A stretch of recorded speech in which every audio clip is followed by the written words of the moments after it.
Vendredi, dans l'octave de Pâques, les textes d'aujourd'hui, Actes chapitre 4, versets 1 à 12, Somme responsoriale 117, l'Évangile de Jean chapitre 21, versets 1 à 14.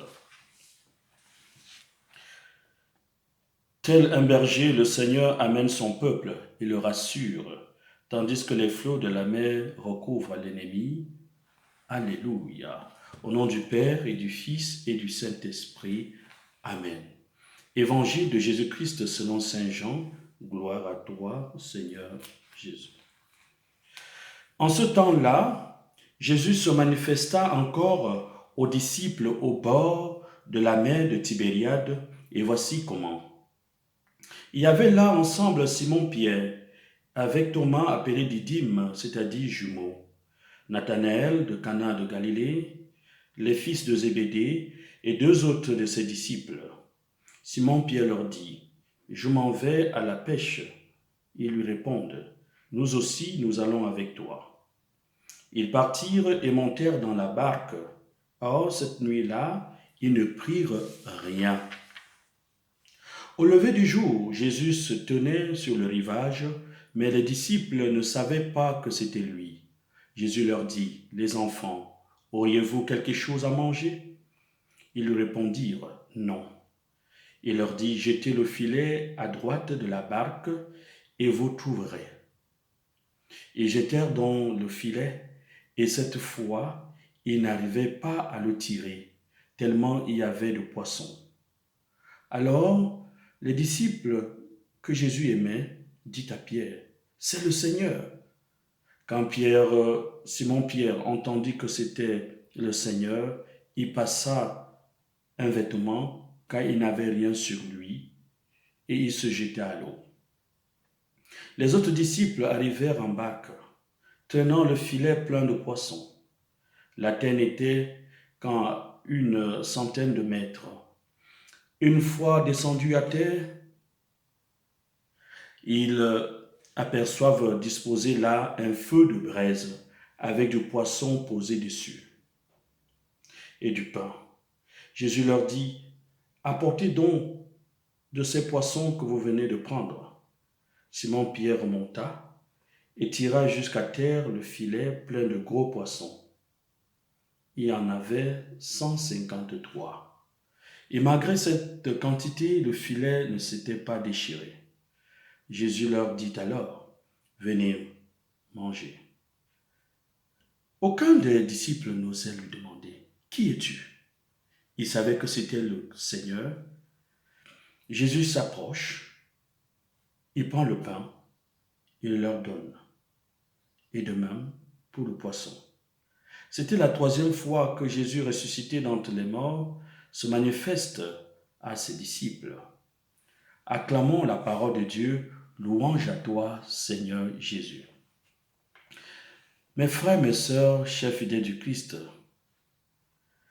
l'évangile d'aujourd'hui nous parle de la manifestation de Jésus aux disciples pour la 3e fois depuis sa résurrection. Pierre et ses amis sont retournés en Galilée à leur travail de pêcheurs, là où tout a commencé.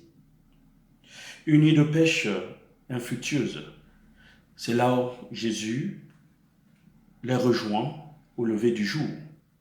À sa demande à recommencer la pêche, ils obéissent et tout change. Le résultat dépasse toutes leurs espérances. L'Évangile nous parle de 153 poissons.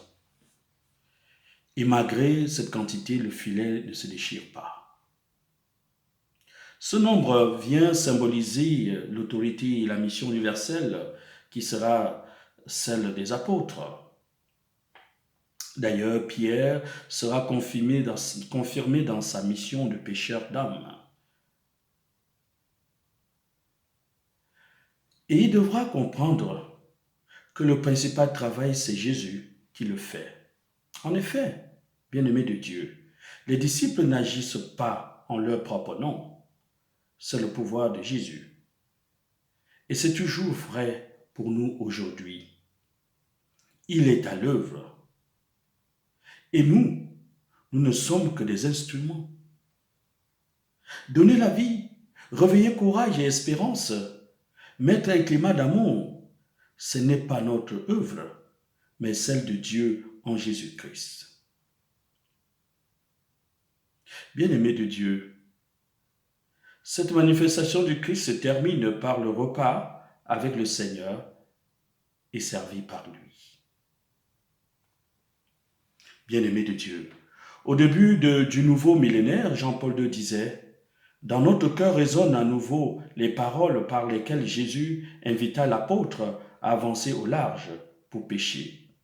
Duc in altum. » Pierre et ses premiers compagnons ont fait confiance à la parole du Christ et jetèrent leurs filets. Et l'ayant fait, ils capturèrent une grande multitude de poissons.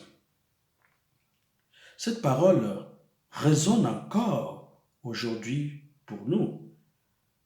Et il s'agit, comme Pierre,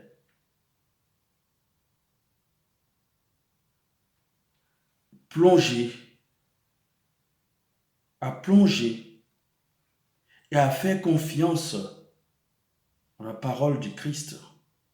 Avec lui, nous sommes envoyés dans le monde pour témoigner de cette foi qui nous anime. Il s'agit de faire reconnaître Jésus en vivant de lui, en lui étant obéissant, docile, en parlant surtout de lui. Notre secours est dans le nom du Seigneur qui a fait le ciel et la terre. Enfants confiants, osons dire, notre Père qui es aux cieux, que ton nom soit sanctifié, que ton règne vienne, que ta volonté soit faite sur la terre comme au ciel. Donne-nous aujourd'hui notre pain de ce jour, pardonne nos offenses, comme nous pardonnons aussi à ceux qui nous ont offensés, et ne nous laisse pas entrer en tentation, mais délivre-nous du mal, car c'est à toi qu'appartiennent le règne, la puissance et la gloire pour les siècles des siècles. Amen. Prions. Dieu éternel et tout-puissant, tu as offert aux hommes le sacrement de Pâques pour les établir dans ton alliance. Accorde-nous d'exprimer par toute notre vie ce mystère que nous célébrons dans la foi, par Jésus, le Christ, notre Seigneur. Amen. Je vous souhaite une excellente journée en présence du ressuscité. Que Dieu nous prenne en grâce et nous bénisse, le Père, le Fils et le Saint-Esprit. Amen.